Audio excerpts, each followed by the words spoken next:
Welcome back to Open Up. I'm Tina Miller. Don Clark. Just in case you're just tuning in, you've missed some wonderful stories, but you can always go back and watch us on bakersfield.com in the future. All right. So, Don, our Good Words new for the new week segment is back, and we have none other than Bob Prater. Welcome, Bob. What a pleasure to be with you. And Don and Tina, it's always good to see you. I want to talk this morning just very briefly. A report came out in Time magazine 4 days ago, a man by the name of Brian Walsh, and it was entitled, "The Worst Place to Breathe in America." And it talked about Bakersfield. It said in parentheses, by the way, it's not Los Angeles. It's us. And we know this because, we live at the end of a natural bowl, right? And all of that air comes down here, and here we are. But it also talked about the dust storms that come off of the mountains because we're surrounded on three sides by mountains, and so we're always getting these dust storms. I can remember about 2 years ago, I was coming off the Grapevine. I had been at the beach for a couple of days, and the dust was so bad as I came down the Grapevine that I thought, I hate this dust. This is something that I just really don't enjoy. And it didn't take more than about 10 seconds for me to hear that dust is a little bit special. What were we made of? The creative matter of the universe is dust. And it's as if we have so much creativity in Bakersfield and Kern County that we can afford to have it flying around through the air. How ridiculous is that? And so I began to think about the creativity that's come from this region and what exists here now. Now, of course, there's Don Clark, there's Tina Miller, two of the most creative people I know. But if you go back through history, people like Earl Warren, who was the Chief Justice of the Supreme Court, came from right here in Bakersfield. Oh. Of course, we know about Buck Owens. We know about Merle Haggard. Yes. We know about corn. This creativity has been here and continues to reside here in a very unique way. They call us Nashville West. There's even something called the Bakersfield Sound. And it's different than any place else on earth. You don't hear about the Des Moines Sound or the Amarillo Sound, but there is a Bakersfield Sound. One story that I found this morning that was completely fascinating to me, Jack Johnson. He was the first black heavyweight champion. At the turn of the century, he lived for 3 years in Bakersfield, California. I had no idea that he did. And when he came, he did something that was completely out of line with the times. He didn't live with the rest of the black community. He always felt that he was not different from anyone else. He lived in the white neighborhoods, and it caused quite an uproar in Bakersfield in 1901. What a forerunner. What a forerunner. Now, this was a messed up guy that had all kinds of issues, but what a forerunner right here in Kern County that came and took a stand and said, in 1901, I'm going to do something different. And so I love this city. I love this region. I love Kern County. I love everything about it. And I just want to celebrate it today. I woke up this morning singing, "Oh, what a beautiful morning." and isn't it? Isn't it? So, Don and Tina, thanks for having me on today. Bob, thank you. My, oh, my, what a wonderful day. And now a very important subject. Yes. We have with us now Lori Bird, who is the leader of a local prayer vigil coming up tomorrow evening at the Liberty Bell. Lori, tell us of what this is all about and how global this is. We're just part of a global movement right now. Well, Dawn and Tina, thank you so much for having me here. And it's just such a blessing to be able to get the word out to our community as well as to the rest of your viewers in the world. Yes. Pastor Saeed Abedini, who was originally a citizen of Iran, he became a naturalized American citizen when he married his wife Nagmeh here in the United States.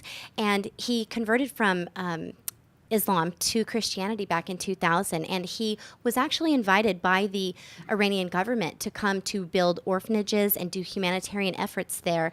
And it was on one of these trips to finalize the plans for the board of his orphanage that he was abducted, put into a bus, and driven to a prison.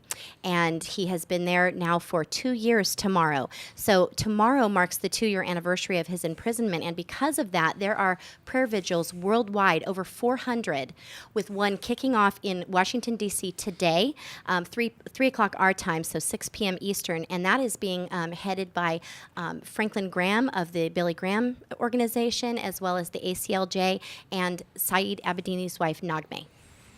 So tell us about the Bakersfield event. Well, the Bakersfield event is one of the 400 around the world that will be taking place tomorrow night from 6 to 8 p.m. We will be at the Liberty Bell down in front of the courthouse at 1415 Truxton.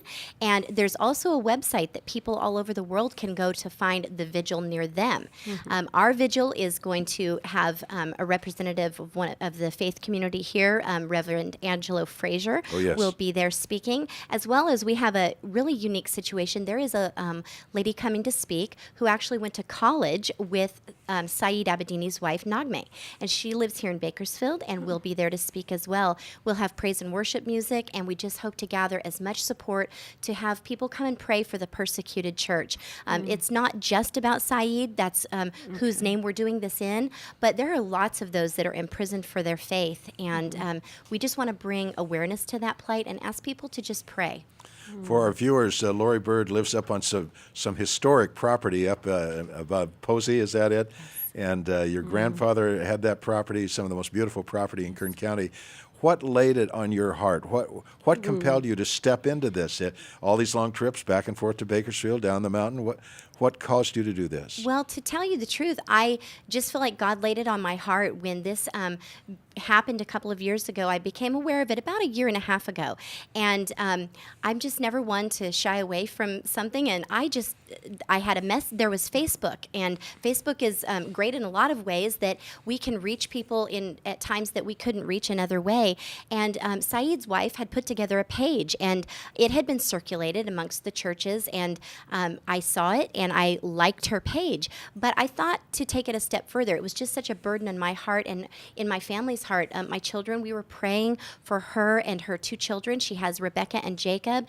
And, we're a large family, and felt like we just wanted to do something for them. My kids wanted to send them gifts at Christmas. And I sent her a message on Facebook, and she messaged me back. And then we started exchanging correspondence through the mail, and it just took off from there. It's an amazing thing that it was the Iranian government that invited Saeed to come back and do this, or this was an official invitation to a Christian. Right.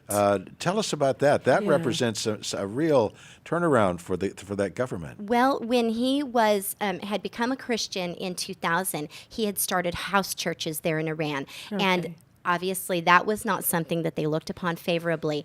And when he was actually arrested after he married Naghmeh, he was arrested in 2009 because of these house churches. He made a deal with them that he would cease house church activities, but that was when they extended the invitation. Then, since you're going to stop having these house churches, why don't you focus on humanitarian efforts, such as building orphanages? He thought about that, prayed about it, and began doing that. He made several trips, unaccosted, no problems. The orphanage was built, and he was putting in place, like I said, the board of directors of that when he was then abducted and taken to prison. Wow, wow. It's a little-known fact to many people that the Iranians, before the Islamic Revolution, loved America. I mean, they saw America exactly like Ronald Reagan saw America, as a shining beacon of freedom on the hill. That was what they aspired to. And anyway, we kind of ruined that by overthrowing the government because we wanted their oil. In cooperation with the British, that kind of turned all that in another direction. But what is the government there doing now to help secure his release? Well, to my knowledge, we don't know what the government is actually doing, other than he is imprisoned with some of these ISIL terrorists. He's had his life threatened. He's been beaten severely and malnourished. He was had to be taken from the prison to a hospital twice in the last year because of his injuries.